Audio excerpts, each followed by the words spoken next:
My name is Taylor. I'm in my mid-30s, and for most of my adult life, I've worked in roles where being dependable mattered more than being visible. I'm the person people describe as steady, low maintenance, the one who doesn't need much supervision. If you passed me in a hallway, you probably wouldn't remember my shoes, my voice, or what I said 5 minutes later. And for a long time, that felt like proof I was doing something right. People tend to underestimate me, not in a dramatic way, more like a quiet assumption that I'll adapt, that I won't push back, that I'll absorb discomfort and keep things moving. I don't interrupt. I don't raise my voice. I don't announce my boundaries with sharp edges. I learned early that calm competence often gets mistaken for passivity, and I let that misunderstanding exist because it made life simpler. This story isn't about revenge. It isn't about exposing villains or winning some public reckoning. It's about something slower and harder to name. It's about what happens when trust erodes so gradually that you don't notice the moment it breaks. It's about I was gaslit into questioning my own memory at work, and the subtle, corrosive effect of being told, again and again, that your recollection isn't reliable. It's about meetings that supposedly never happened, decisions that were never discussed, and the quiet shock of hearing they denied conversations I clearly remembered. What you're about to hear unfolds over years, not days. There are no dramatic confrontations in conference rooms, no slammed doors. The tension lives mostly inside, in the pause before you speak, in the way you start checking your notes twice, in the moment you wonder whether it's easier to doubt yourself than to challenge the room. This is a story about emotional justice, but not the loud kind. The kind that happens when clarity replaces confusion, and silence becomes intentional rather than imposed. I'm telling this now because I promised myself I would tell it honestly. That means no exaggeration, no theatrics, and no simplifying people into heroes or monsters. Everyone involved believed they were being reasonable, including me, especially me. And that's what made it so disorienting. If you stay with me, you'll hear how being overlooked can slowly turn into being rewritten, how composure can be misread as consent, and how regaining your footing doesn't always look like confrontation. Sometimes it looks like patience, documentation, and a choice made long before anyone else realizes the ground has shifted. Before we begin, I want to ask you something, gently, without expectation. Have you ever had a moment where you wondered whether you remembered something wrong? Not because you were careless, but because someone needed you to? To them, I was useful. That's the simplest way to put it. Not indispensable, not impressive, just reliably useful. I was the person who remembered deadlines without being asked, who followed up when others forgot, who filled in gaps quietly so meetings could end on time. My name showed up on shared documents and internal emails, but rarely in conversations about direction or credit. And for a long time, I accepted that as the natural order of things. I wasn't hired to be loud. I was hired to make things run. In meetings, I sat slightly back from the table, not physically far, just far enough that no one felt crowded by my presence. I listened more than I spoke. When I did speak, it was usually to clarify something practical, timelines, dependencies, risks no one else wanted to name. People nodded, took mental notes, and moved on. My contributions were absorbed into the group, unattributed, like background infrastructure. No one was cruel about it. That's important.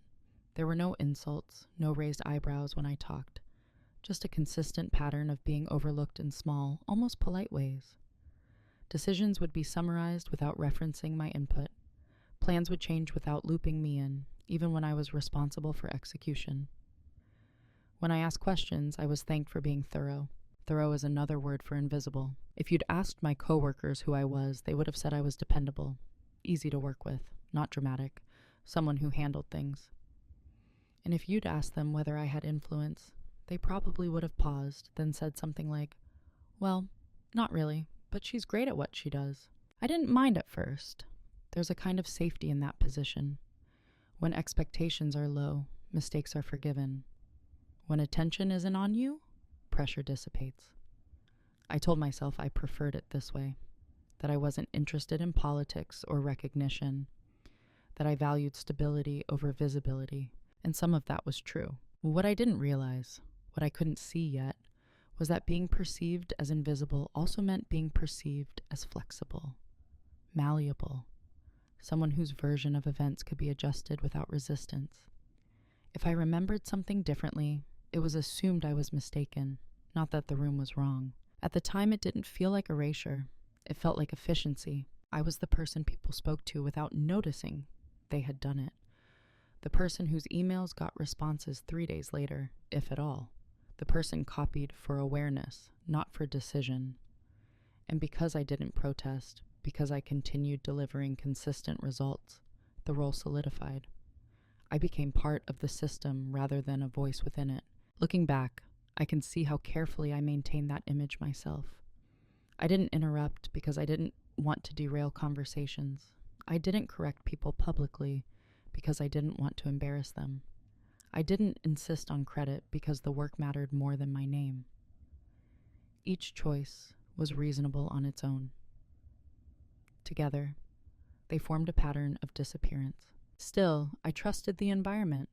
I trusted that facts were shared in good faith, that disagreements were acknowledged honestly, that memory, while imperfect, wasn't weaponized.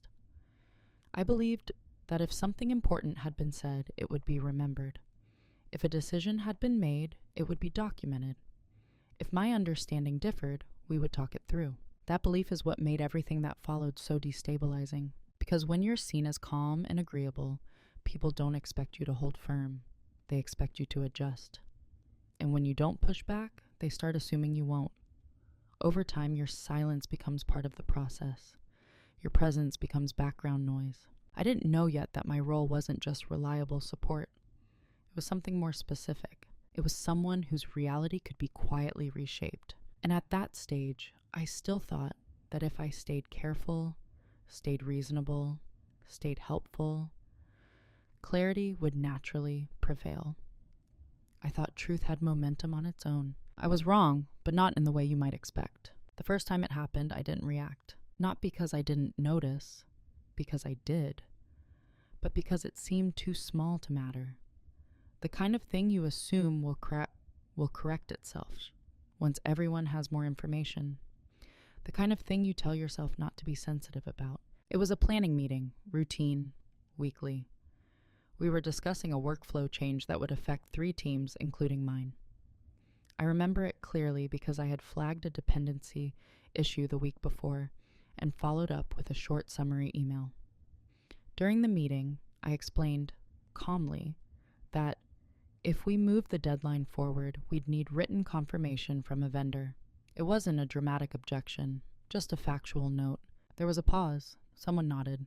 The conversation moved on. 2 weeks later, when the delay happened, the same manager looked at me and said, almost casually, "We never talked about vendor confirmation. This is the first I'm hearing of it." The room stayed quiet. I felt a small, sharp confusion, not panic, not anger, just a brief internal recalibration. I was sure we had talked about it. I could picture the slide on the screen, the order of speakers, and the way I had phrased the concern to keep it neutral. But the certainty wobbled when no one else spoke up. I said, "I mentioned it in the meeting before last," and I sent a follow-up email. He smiled, not unkindly, and said, "I don't remember that. Are you sure?" That was it. That was the cut. No accusation, no hostility, just a gentle implication that my memory might be unreliable. The kind of question that sounds reasonable enough to accept without protest. And because it was framed that way, because it wasn't aggressive, I felt almost rude insisting. I pulled up the email. He glanced at it and said, Right, I must have missed that. Still, it wasn't a decision. The conversation moved on again, but something had shifted. Not externally, internally. A tiny fracture formed between what I remembered and what was acknowledged. I told myself it was normal. People forget things. Meetings blur together. Memory isn't perfect. Still, I replayed it later. Not obsessively, just enough to check myself. Had I been clear? Had I assumed agreement where there wasn't any? Maybe I hadn't emphasized it enough. Maybe I should have followed up verbally. That's the thing about the first cut. It doesn't bleed. it just introduces doubt. Over the next few weeks, similar moments appeared. Small, plausible, a comment I was sure had been made that apparently never came up. A suggestion attributed to the group that I distinctly remembered originating with me. Each time the response was the same: mild surprise, gentle dismissal, a suggestion that I might be conflating conversations. No one was gaslighting me overtly. No one said I was wrong outright. They just didn't agree with my version of events. And because I was the only one holding it, my certainty felt heavier, less portable. I started compensating without realizing it, taking more notes, saving emails I would have deleted before, adding timestamps, not because I planned to use them, just to reassure myself that I wasn't imagining things. And still, I didn't speak up much. I told myself it wasn't worth slowing things down, that these were minor discrepancies, that pushing back would make me seem defensive. I had built a reputation on being easy to work with, and I didn't want to fracture it over what could easily be explained as miscommunication. What unsettled me most wasn't that someone denied remembering a conversation. It was how easily everyone else accepted that denial as reality. The room always moved forward without friction, leaving my memory behind like an unnecessary detail. I began to notice how often truth depended on who said it last. If someone with authority summarized a meeting incorrectly, it became the record. If I corrected it gently, it was framed as my interpretation. The language mattered. You said versus I remember. One was firm, the other was soft. I hadn't yet seen a pattern. I saw exceptions, anomalies, individual moments of misunderstanding. And because I believed in fairness, I kept assuming clarity would reassert itself. But something fundamental had changed. For the first time, I hesitated before trusting my own recall. Not enough to panic, but enough to pause. Enough to ask myself quietly, what if I'm wrong? What if? That question didn't protect me. It trained me. Once doubt is introduced, it doesn't need reinforcement to survive. It adapts. It blends into routine. And slowly, without anyone announcing it, it becomes normal. The dismissals didn't escalate. They stabilized. That's what made them dangerous. There were no more moments sharp enough to provoke immediate alarm. Instead, there was a steady rhythm of small contradictions. I would reference a conversation and someone would say, that wasn't the takeaway. I would recall an agreement and it would be reframed as a tentative idea. I would ask why a decision had changed and be told it had always been that way. Each time the explanation was reasonable on its own. Memory is subjective, context evolves, intent shifts. And because no one else seemed bothered, I began adjusting myself rather than challenging the narrative.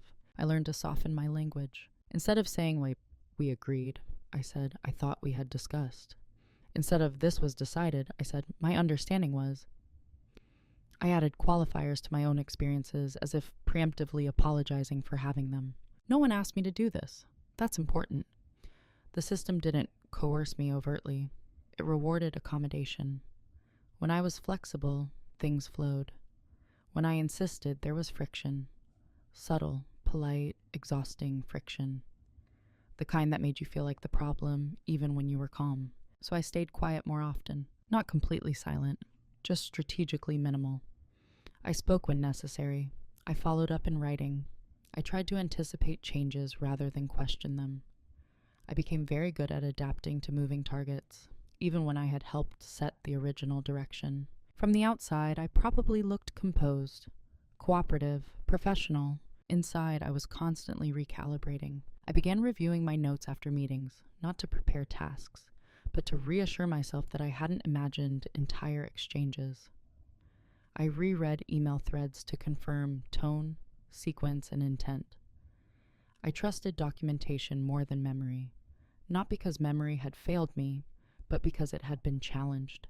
And slowly, something else happened. I stopped expecting acknowledgement. When a project succeeded, I didn't wait for recognition. When a process changed without explanation, I adjusted without asking why. When my input was echoed later by someone else, I let it pass. It was easier that way. Less resistance, less energy spent defending my own perception of events. I told myself I was being mature. This is how organizations work, I thought. You pick your battles. You don't cling to every detail. You focus on outcomes, not ego. But the cost of that logic was subtle erosion, because each time I let a discrepancy slide, I reinforced the idea that my version of reality was negotiable. Each time I reframed my certainty as a misunderstanding, I trained myself to defer. Over time, that deference became automatic. What I didn't realize then was that this pattern wasn't invisible to others. People noticed that I didn't push back, that I absorbed changes without complaint, that I didn't correct narratives unless absolutely necessary, and even then, gently. And they adjusted accordingly, not maliciously, just practically. Why debate someone who will adapt anyway? The role I had been quietly occupying solidified further. I became the person who would figure it out, who didn't need the full context, who could be counted on to clean up ambiguity without making noise. That reputation brought trust, but not authority. And trust without authority is a dangerous combination, because when things went wrong, it was assumed I could handle it. When things went right, it was assumed they would have anyway. My presence smoothed edges, but it also blurred accountability. I remember one afternoon sitting at my desk, rereading a meeting summary that didn't match my notes. I considered replying with a correction. It would have been factual, brief, reasonable. I didn't send it, not because it was wrong, but because I didn't want to be that person, the one who nitpicked, the one who disrupted consensus, the one who insisted on precision when everyone else had already moved on. That choice felt small. It wasn't. It marked the moment I stopped expecting the system to protect truth and started protecting myself by staying quiet. And for a while, that strategy worked. At least, it felt like it did. Roles don't always get assigned out loud. Sometimes they form in the negative space, through what's not asked of you, what you're not invited into, what assumptions harden without discussion. By the time you notice them, they feel established, almost contractual, even though you never agreed. I began to see mine clearly in the way conversations happened around me. I was included early, when ideas were still loose and tasks needed structuring. I was less present later, when decisions carried weight. I'd help shape the framework, then watch it get finalized elsewhere. When I asked about changes, I was told they were minor adjustments, even when they altered the entire direction of the work. The expectation wasn't that I would challenge outcomes. It was that I would implement them. I was the reliable one, the one who didn't need hand-holding, the one who wouldn't escalate or make things uncomfortable. And because I had absorbed so many shifts quietly, people began to assume I always would. It showed in small ways. Meetings are scheduled without checking my availability. Deadlines moved without consultation. Information shared after the fact, framed as a courtesy rather than a requirement. When I asked clarifying questions, the answers were brief, sometimes incomplete, as if the full context wasn't necessary for me. At first, I thought this was efficiency, trust, the natural consequence of being competent.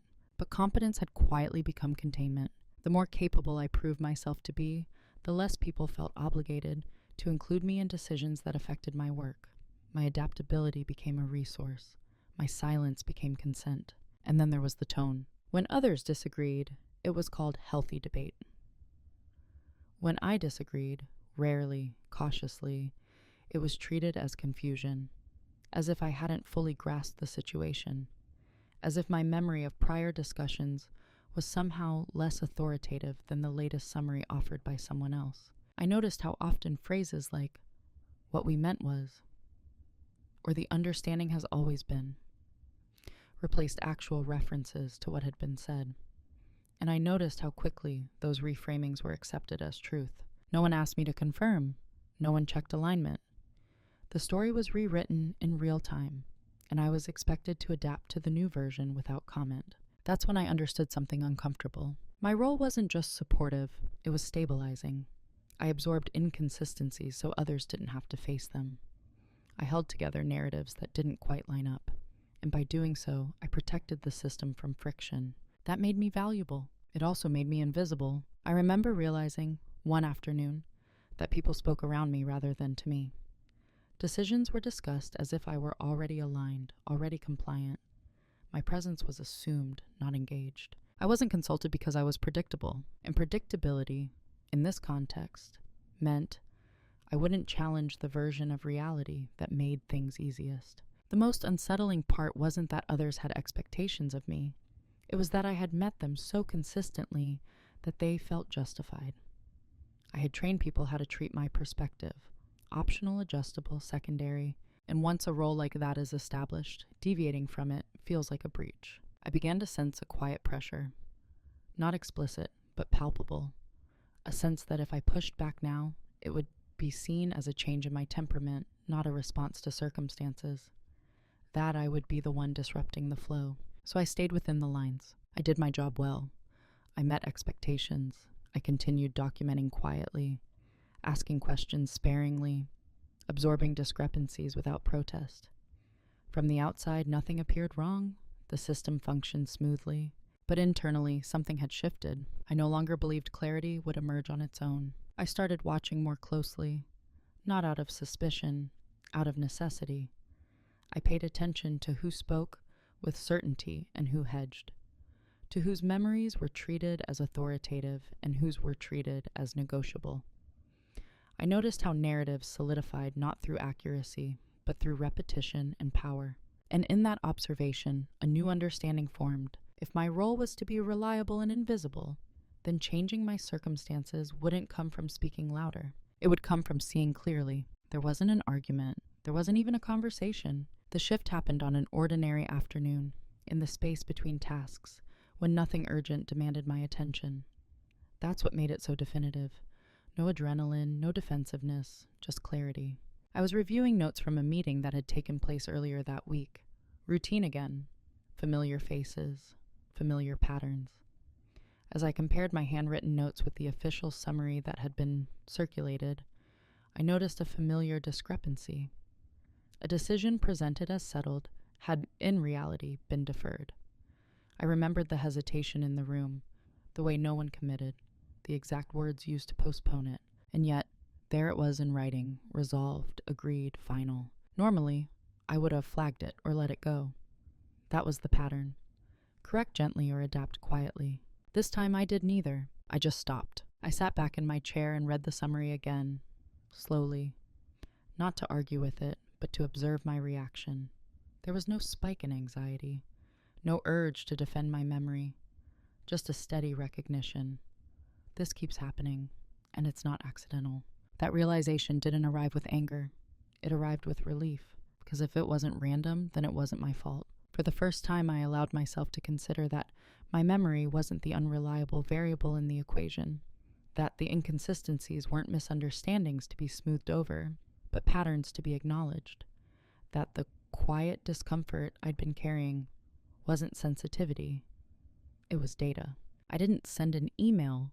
I didn't schedule a meeting. I didn't confront anyone. I opened my notebook, not the digital one I shared with the team, the old leather one I'd been carrying for years, filled with dates and observations that had never been meant as evidence, just as reassurance.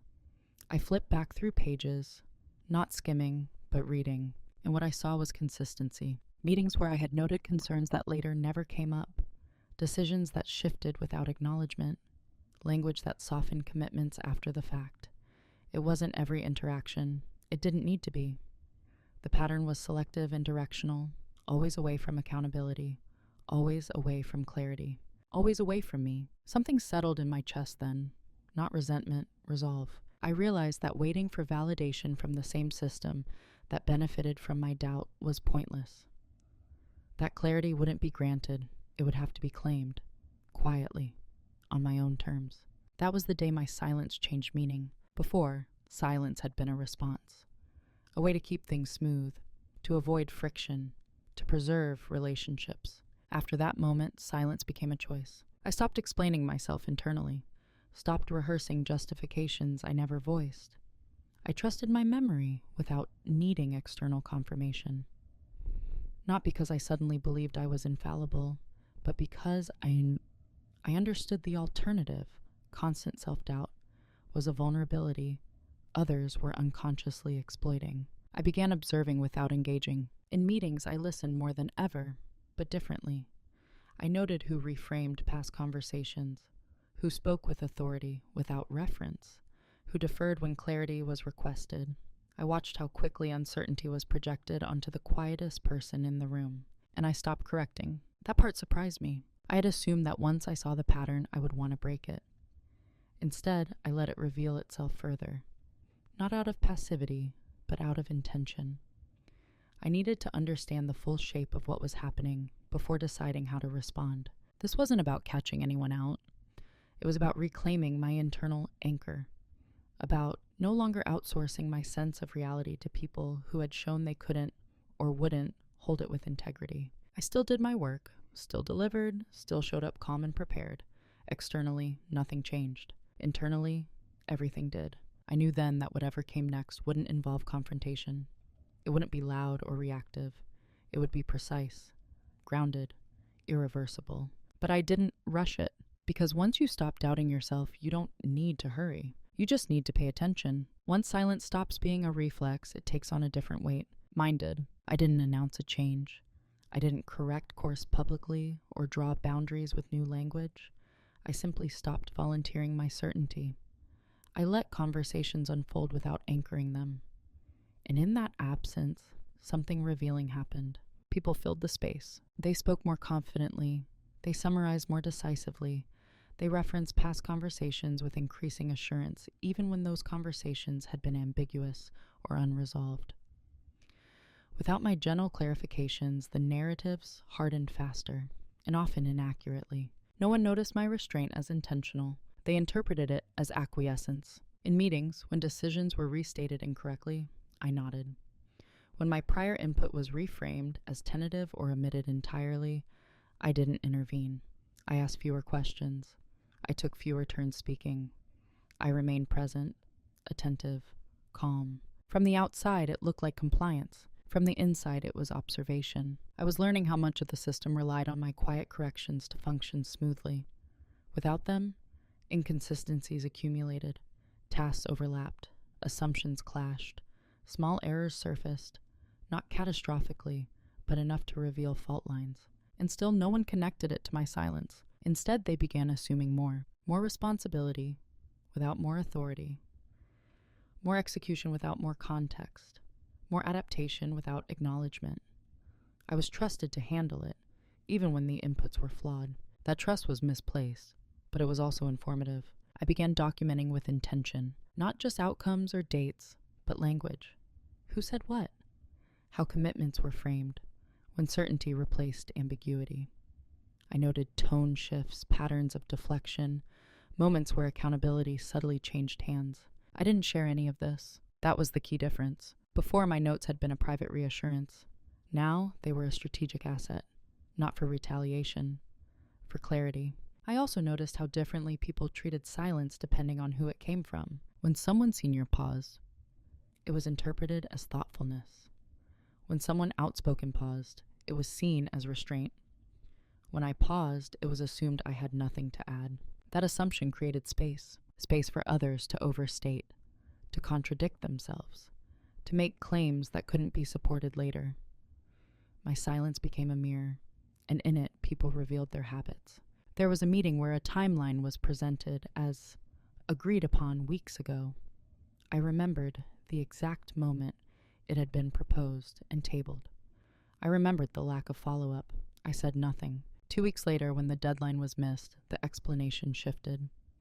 Suddenly, the agreement had been aspirational. The language softened. Accountability diffused. No one looked at me, and that told me everything. They weren't relying on my memory anymore.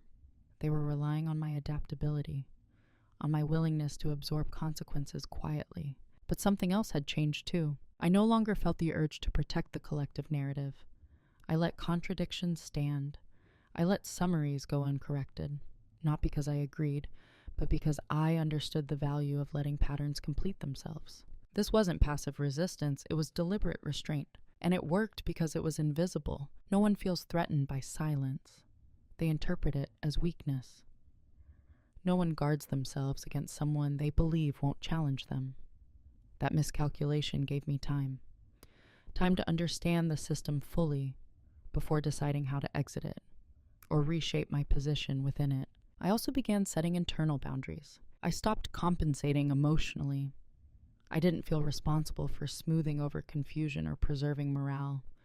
I did my job well, but I stopped carrying the weight of others' inconsistency. That lightness surprised me. Without the constant effort to align reality with narrative, I had more mental space, more energy, more clarity. The anxiety I'd mistaken for professionalism began to fade. Silence, when chosen, is not emptiness. It's containment, and containment creates pressure. I could feel it building, not around me, but around the system itself. The cracks were subtle, but they were there, and no one was looking in my direction because I had never been seen as a source of disruption. That was their mistake, because silence had stopped being my shield. It had become my leverage. What they never noticed wasn't a single action. It was an accumulation. While conversations repeated themselves in slightly altered forms, while summaries grew more confident and less accurate, I was quietly building a parallel record. Not an emotional one, a factual one. Dates, language, sequence, cause, and effect. I didn't rush it. I let time do some of the work. Every organization leaves a paper trail. Not always a clean one, but a revealing one. Emails contradict meetings. Calendars expose omissions. Version histories tell stories no one intends to tell. I had access to all of it, not because I was powerful, but because I was useful. And usefulness grants proximity. I began organizing my notes differently. Not chronologically, but thematically. Patterns of deflection. Reframing after the fact. Decisions that never happened, but somehow shaped months of work. I cross-referenced my observations with documentation that already existed, quietly validating what I already knew. The result wasn't shocking. It was consistent. I also started learning, deliberately, about process governance, about accountability frameworks, about how decisions are supposed to be recorded, approved, and communicated. Not because I planned to escalate, but because understanding the rules clarified when they were being bent. And they were being bent selectively. Certain people were afforded flexibility. Others absorbed the consequences. Authority flowed upward. Responsibility flowed outward. And because I had been absorbing responsibility without asserting authority, I was positioned perfectly to see where those flows misaligned. No one questioned my presence in these systems. I was trusted with details others found tedious. I was looped in for support, not realizing that support roles often sit closest to the truth. I noticed how often language did the work of erasure, aligned instead of agreed, socialized instead of approved, understood instead of documented. Each substitution created plausible deniability. And because I had watched it happen repeatedly, I could see how intentional the ambiguity had become. Not necessarily malicious, but protective. Protective of status, of hierarchy, of comfort. I also paid attention to timing. Who spoke first in meetings? Who summarized last? Who followed up in writing? Authority wasn't just about titles. It was about narrative control. Whoever framed the outcome controlled the memory. So I stopped competing for that role. Instead, I positioned myself adjacent to it. I ensured I was copied on follow-ups without initiating them. I attended meetings without steering them. I listened for what was said and what wasn't. I noted when commitments were implied rather than stated, and I waited. Patience is underrated as a form of strength, because over time, small inconsistencies compound. 1 contradiction is forgettable. 5 form a pattern. 10 form a liability. They never noticed how much I saw because I never reacted. I never corrected.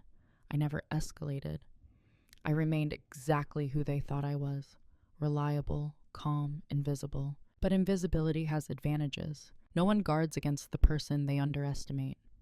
No one audits their own statements in front of someone they believe won't challenge them. And so people spoke freely, carelessly, confidently. They told different versions of the same story to different audiences. They contradicted themselves in writing. They reframed commitments without checking who remembered the original framing. I remembered.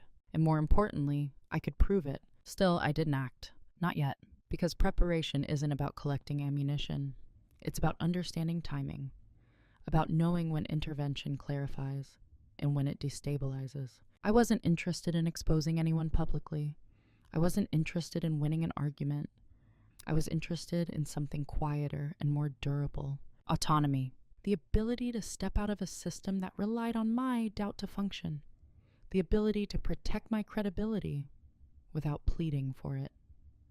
The ability to make a decision that couldn't be rewritten later. What they never noticed was that my silence had shifted again. It was no longer just strategic. It was complete. I had stopped needing acknowledgement, stopped needing agreement, stopped needing validation. I knew what I knew, and I knew when I would use it. Not to punish, to exit cleanly, to reclaim authorship of my own narrative. And when the moment came, they wouldn't see it as retaliation. They would see it as inevitable. The reveal didn't come with a rush of triumph. There was no moment where I leaned back and smiled, no sense of victory or vindication. What I felt instead was something quieter and more grounding, a narrowing of uncertainty, a sense that the fog I'd been moving through had finally lifted enough for me to see the terrain clearly. It happened late one evening, after most people had logged off. I was reviewing a set of documents connected to a long-running initiative, one that had changed shape several times without ever being formally reapproved, the kind of project that lives in gray zones, sustained by momentum rather than clarity. I wasn't looking for anything in particular. That's important. I had learned not to hunt for conclusions. I let patterns emerge on their own. As I traced the timeline, meeting notes, follow-up emails, updated scopes, I noticed something precise and undeniable. A decision that leadership insisted had never been finalized, had in fact been approved. Not informally, not implied. Formally, there it was, a written confirmation sent to external stakeholders, committing to a direction that internal leadership later claimed was misunderstood. The date mattered. The sender mattered. The phrasing was unambiguous. And suddenly, the last 2 years rearranged themselves. All the reframing, all the selective memory, all the moments where accountability slid sideways and landed on teams like mine. It wasn't chaos. It was containment. A way of benefiting from commitment while denying responsibility for its consequences. I sat with that realization longer than I expected. Not to decide what to do, but to notice how I felt. There was no anger, no urge to expose anyone, just a deep, steady calm.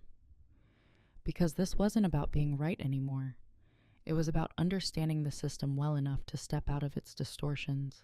The leverage wasn't explosive, it wasn't scandalous, it was structural. The organization relied on plausible deniability, on blurred lines between discussion and decision, on the assumption that no one would quietly connect all the dots, especially not someone positioned as supportive rather than authoritative. But I had connected them. And once you see leverage for what it is, you don't need to wield it aggressively. You just need to recognize the options it creates. I realized I didn't need to argue about memory anymore. I didn't need to defend my recall or correct summaries in real time. The question was no longer who's right, it was what do I want. That shift was everything. I spent the next few days reviewing my documentation with fresh eyes, not as evidence to present, but as information to inform a decision. I mapped out where my responsibilities exceeded my authority, where risk had been transferred downward without acknowledgement, where ambiguity had protected some and burdened others. And I asked myself a hard clarifying question. If nothing changed, could I stay here without betraying myself? The answer came quickly. No, not because the work was unbearable, not because the people were malicious, but because remaining would require me to continue absorbing distortions I could now see clearly, and pretending I couldn't. The leverage gave me a choice. Not power over others, power over myself. I didn't tell anyone what I'd found. I didn't hint. I didn't shift my behavior noticeably. I continued as I had, calm and competent, while internally the path forward solidified. This was the private reveal. Not the discovery of wrongdoing, but the discovery of freedom. I understood then that quiet dominance doesn't come from confrontation. It comes from clarity, from knowing where you stand so firmly that you no longer need the room's agreement. They could deny conversations. They could rewrite summaries. They could question memory. It no longer mattered, because my next move wouldn't depend on their version of events. It would depend on mine, and once that decision crystallized, there was no urgency, only precision. I would move carefully, cleanly, in a way that couldn't be reframed later, not to prove anything, but to close a chapter on my own terms. Once you see the exit, you can't pretend the room is still the whole world. That was the quiet tension I carried into the decision point. Not urgency, not fear, but a narrowing field of options. I knew there were several paths available to me, and I took the time to walk each one mentally, without emotion, without fantasy. I could confront leadership directly, present the documentation, ask for acknowledgement, push for correction. I imagined how that would unfold. The careful language, the expressions of surprise, the reframing, the assurances that this was never the intention. Even if I succeeded in clarifying the facts, the cost would be permanent visibility. I would become difficult, detail-oriented, sensitive to misalignment. My credibility would depend on continued vigilance. That path required constant defense. I could escalate formally, file concerns, trigger reviews, force accountability through process. That path would be slow, draining, and deeply entangled. It would anchor me to the very system that had benefited from my silence. Even if it led to change, I would still be standing in the aftermath, responsible for navigating the fallout. That path required endurance. I could stay, do nothing, continue adapting. That option had once felt like professionalism. Now it felt like self-erasure. Staying would mean accepting that my clarity had no place here unless it was convenient. It would mean knowing the truth and agreeing to live as if I didn't. That path required self-betrayal. There was one option left. It was the quietest and the most final. I could leave in a way that preserved my integrity and made the distortions visible without accusation. I could remove the stabilizing force I had unknowingly been providing and let the system confront its own inconsistencies. This wasn't an impulsive choice. I gave it time. Weeks. I watched how things continued to unfold. I observed how often my silence was interpreted as agreement, how frequently responsibility flowed toward me without authority following. Nothing changed, and that too was information. The irreversible choice wasn't departure alone. It was how I would depart, not in protest, not in anger, not with revelations or ultimatums, but with precision, with boundaries, with timing that respected my own clarity rather than their convenience. I began preparing quietly. I reviewed my obligations, documented transitions, ensured continuity. I didn't hoard information or create gaps. I did the opposite. I made everything transparent, accessible, and organized. Because quiet dominance isn't about withholding. It's about refusing to compensate. I drafted a resignation that was brief and factual. No grievances. No explanations beyond what was required. I didn't cite memory disputes or misalignment. I didn't ask for change or understanding. I simply stated a decision. The moment I finalized it, something settled in me completely. The anxiety I hadn't realized I was carrying evaporated, not replaced by excitement, but by steadiness. I hadn't chosen a dramatic ending. I had chosen authorship. This was the point of no return. Not because it would shock anyone, but because it returned agency to me. Once I committed internally, the rest was logistics. They would try to interpret my decision later, to attach meaning, to explain it in ways that preserved their version of events. That was fine. I didn't need to control the narrative anymore. I only needed to ensure that my exit couldn't be reframed as impulsive, emotional, or confused. It had to be clean enough that any reinterpretation would feel strained, and I was ready to do that.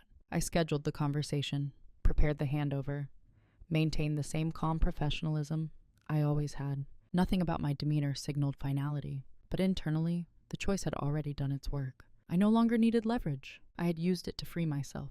The weeks that followed were some of the quietest of my career, not because nothing was happening, but because everything that mattered was happening out of sight. I didn't announce my intentions early. I didn't hint at dissatisfaction. I didn't withdraw effort or disengage emotionally. On the surface, I was exactly who I had always been. Consistent, responsive, calm.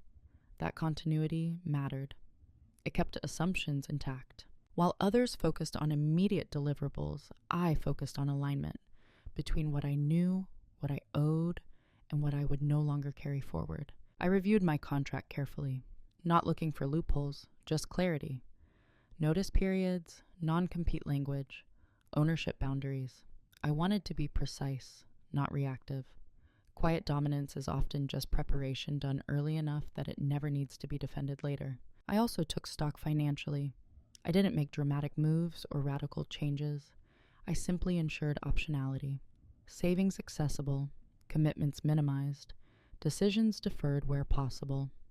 Independence isn't built in a single gesture, it's assembled quietly, piece by piece. At work, I began transferring knowledge deliberately, not abruptly, not in a way that raised concern.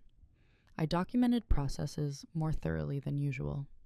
Updated shared folders, clarified handoffs. I framed it as optimization, something I had always been praised for. No one questioned it. Why would they? I had always been the person who made things easier. I noticed something interesting during this phase. As I stepped back from compensating without stepping away, small frictions emerged. Questions that would normally come to me first were redirected elsewhere. Decisions stalled slightly.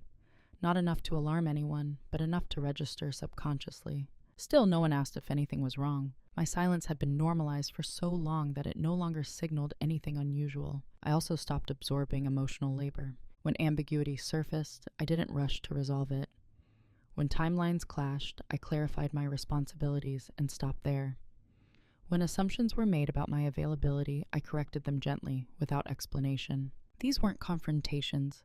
They were boundaries expressed as facts. And because they were calm and consistent, they went largely unnoticed. I didn't vent to colleagues. I didn't seek validation. I didn't frame my preparation as survival. It wasn't survival. It was alignment. The most important work happened internally. I rehearsed nothing. I didn't plan speeches or explanations. I let go of the urge to be understood. That urge had kept me entangled far longer than necessary. Instead, I focused on coherence. When the moment came, my actions would match my internal clarity. No contradiction, no hesitation. That coherence is unsettling to people who rely on confusion, but they didn't know it was coming. The day I submitted my notice looked like any other day. I logged in on time, attended meetings, answered questions. Then, at the scheduled moment, I sent a brief message requesting a conversation. No urgency, no emotion, just logistics. Until then, my movement had been invisible because it hadn't broken character. I hadn't become someone new. I had simply stopped compensating for a system that depended on my silence. That's what moving in silence really is. Not secrecy, not deception. It's preparation without performance. And by the time anyone noticed, the shift was already complete. The first reactions were subtle. Not panic, not outrage, just a slight, almost imperceptible destabilization. Like a building adjusting to the removal of a beam no one realized was load-bearing. When my notice became known, the initial response was polite surprise. Questions framed as concern. "We didn't realize you were thinking of leaving. Is there anything we can do?" The tone was calm, professional, almost rehearsed. I kept my responses simple. I thanked them, I confirmed timelines. I redirected to transition plans. I didn't elaborate. And that restraint did something unexpected. It created a vacuum. Without a clear reason to discuss, people began filling the gap with their own interpretations. I could see it in the way conversation shifted, in the questions asked sideways rather than directly, in the sudden attention to details that had been overlooked for years. Tasks that had always flowed through me began stalling, not dramatically, but noticeably. People realized they didn't know certain processes as well as they thought. That some context had lived with me, quietly maintained, never formalized, because it never had to be. Now it did. I was asked for clarification, then for more clarification, then for summaries of things that had never been questioned before. I provided them, clearly, concisely, without commentary. I didn't rush. I noticed how often people preface questions with, "Just to make sure I'm remembering this right." The phrase landed differently now. Memory, once fluid and negotiable, was suddenly something they wanted anchored. The irony wasn't lost on me. Meetings changed tone. Decisions slowed. People began referencing documentation more carefully. The same individuals who had once dismissed precision now sought it, but no one connected this shift to the way my memory had been treated. They framed the disruption as a transition challenge, as growing pains, as temporary. What they felt, but didn't name, was the loss of a stabilizer. Without me quietly correcting narratives, contradictions surfaced. Different teams remembered agreements differently. Summaries conflicted. Accountability blurred. The very patterns I had been absorbing began to circulate outward. I could see it in real time. And still I said nothing. There was no satisfaction in watching this unfold. No sense of "I told you so." just a steady confirmation that my presence had been compensatory, that I had been smoothing over systemic inconsistencies without recognition. People began reaching out individually, not to ask why I was leaving, but to ask how things worked, to ask for context, to ask what I thought should be done. I answered the first kind of question. I declined the second. I was careful not to step back and into the role I was exiting.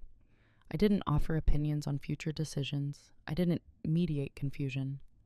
I limited my responses to what was necessary for a clean handover.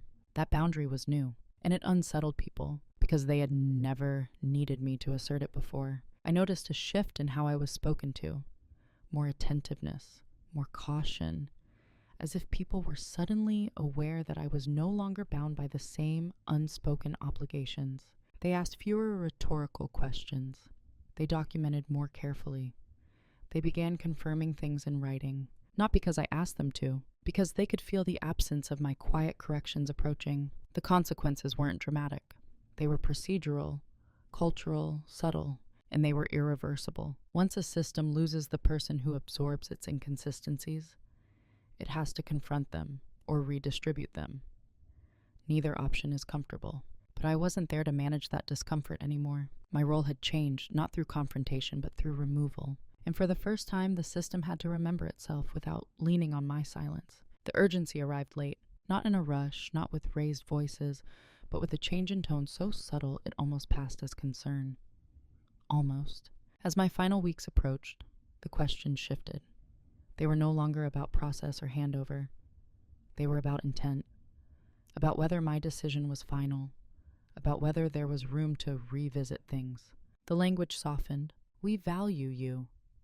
You've always been a stabilizing presence. Maybe there were misunderstandings we can clear up. Misunderstandings. The word appeared everywhere, as if naming it could undo what had already happened, as if ambiguity, once acknowledged, could be neatly reversed. I listened carefully, because now, for the first time, people were asking about my experience. They wanted to know when I had started feeling this way, what moments stood out, whether there had been something specific that pushed me to decide. They were looking for a hinge point, a single incident they could address, apologize for, adjust. But this wasn't a door that had closed suddenly. It was a corridor I had walked down slowly, deliberately, until turning back no longer made sense. I answered honestly, but narrowly. I said my decision had been considered, that it reflected a longer-term assessment of fit, that I was confident in it. I didn't recount examples. I didn't list discrepancies. I didn't explain how often my memory had been questioned, how many times conversations had been denied, how long I had carried doubt that wasn't mine. Not because those things didn't matter, because explaining them now would have changed nothing. The offers began to surface, a different role, more visibility, a chance to reset expectations. Language is designed to signal flexibility without naming the cost of previous rigidity. I recognized it for what it was. Not manipulation, but delayed recognition. A realization that something valuable was leaving, paired with uncertainty about how to replace it. What they didn't understand was that the value they were trying to preserve was no longer available on those terms. I had already reclaimed it. There was a moment, brief, almost unspoken, when I could sense regret. Not remorse for specific actions, but for not noticing sooner, for assuming stability without understanding its source. They began remembering things differently. Suddenly, conversations I had once been told never happened were vaguely recalled. Decisions previously framed as unclear were acknowledged as probably discussed. The tone shifted from certainty to hedging. If it had happened earlier, it might have mattered. Now it was too late, because trust, once fractured quietly, doesn't respond to sudden attention. It responds to consistency over time, and the time for that had passed. I stayed calm. I thanked them for the offers. I acknowledged the sentiment. I declined. Each refusal was met with another attempt to reframe the situation, not as a systemic issue, but as a solvable misunderstanding, something that could be fixed with conversation, alignment, and a renewed commitment to clarity. What they didn't see was that clarity was no longer the issue. Choice was. I had chosen not to stay in a system that required me to doubt myself in order to function smoothly. I had chosen not to accept recognition that arrived only when absence became visible, and that choice, once made, could not be reversed without cost. The final days were cordial, almost warm. Too warm, perhaps, as if goodwill could compensate for timing. I didn't resent it. I understood it. Panic doesn't always look like chaos. Sometimes it looks like politeness layered over urgency, like kindness deployed too late. When I walked out for the last time, nothing dramatic happened. No final confrontation, no emotional exchange, just a quiet ending, and the certainty that whatever they were trying to fix now was no longer mine to carry. The closest thing to a confrontation happened on my second to last day. It wasn't planned. There was no agenda. Just a brief meeting requested by someone senior. Someone who had been present for many of the moments that had quietly shaped my decision. The room was neutral, glass walls, afternoon light, no audience. They started carefully. "I want to make sure we didn't miss something," they said. "You've always been steady. This feels, unexpected." I nodded. Not in agreement, just acknowledgement. They asked if there had been a breakdown in communication. If there were specific instances we could discuss. The questions were measured, professional, and almost gentle. This was the moment I had once imagined. The one where I would finally explain. Lay out the pattern, reclaim the narrative. I didn't, not because I was afraid, but because I no longer needed to. I said there were times when my recollection of conversations didn't align with how decisions were later described. They paused. I continued evenly. Over time, that made it difficult to trust the process. No accusations, no examples, just a statement of impact. They responded quickly. "I don't think anyone intended that. Memory can be tricky. Context changes." I didn't disagree. "I understand," I said. "That's part of why I'm comfortable with my decision." Silence settled, not tense, but reflective. They asked if anything could change my mind. I said no, not firmly, not defensively, just clearly. The conversation didn't escalate. It didn't need to. There was no argument to win, no truth to prove. The facts, as I experienced them, were no longer up for negotiation. They thanked me for my honesty. I thanked them for the conversation. And that was it. What struck me afterward wasn't what was said, but what wasn't. They didn't deny my experience outright. They didn't challenge my memory. They didn't attempt to reframe events in that moment, because they couldn't, not without reintroducing the very dynamic I had named. That was the quiet power of the exchange. By refusing to argue details, I removed the opportunity for dismissal. By speaking calmly, without emotion, I made my experience difficult to minimize without appearing indifferent. There was no heat because there was no resistance. I wasn't trying to be understood. I was closing a loop. When I left the room, I felt lighter, not because I had finally spoken, but because I hadn't over-explained. I hadn't defended. I hadn't tried to extract validation from someone who had only begun to understand too late. That restraint mattered. It preserved my dignity. It preserved the truth without turning it into a spectacle. And it ensured that whatever they thought about my departure afterward, they couldn't reduce it to emotion or misunderstanding. I had been calm. I had been precise. And I had finished. That's what confrontation without heat looks like. Not silence, but containment. Not aggression, but finality. Sometimes the most powerful thing you can say is just enough, and then stop. Leaving didn't feel like an escape. It felt like alignment catching up to action. In the weeks after, I noticed how different my days felt. Not lighter in a euphoric way, but steadier, quieter. The background hum of vigilance I had carried for so long was gone.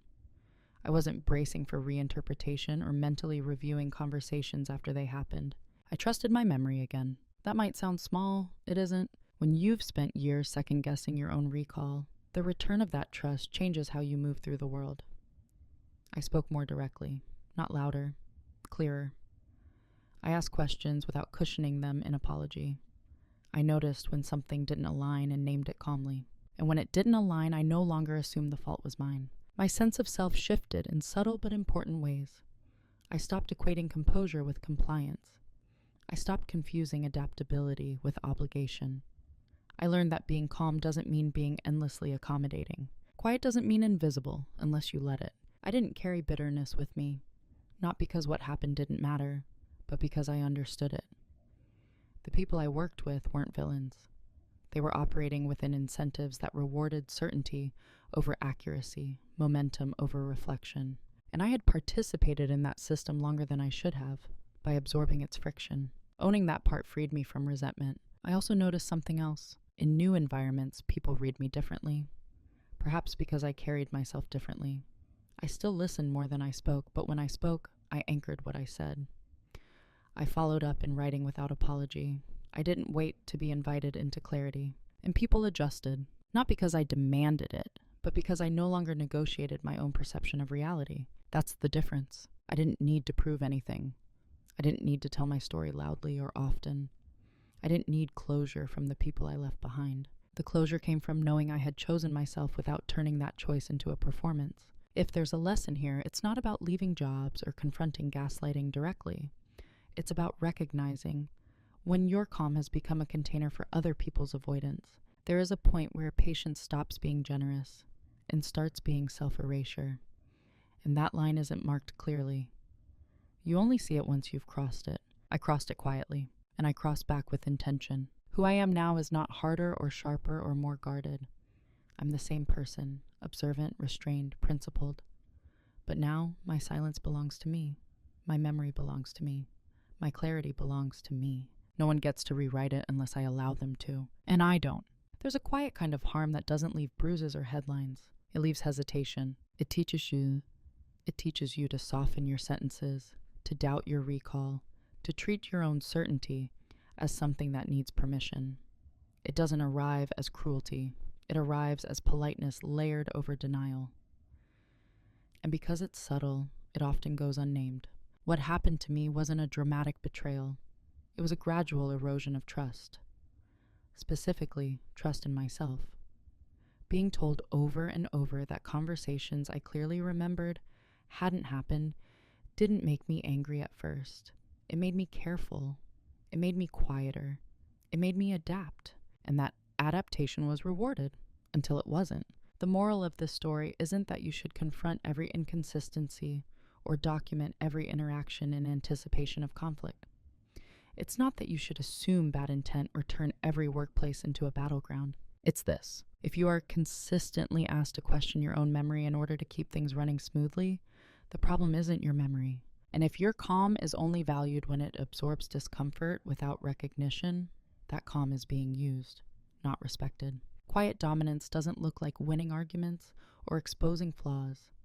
It looks like knowing when to stop compensating, when to stop translating your clarity into something more convenient for others, when to choose yourself without needing permission or applause. I didn't leave because I was angry.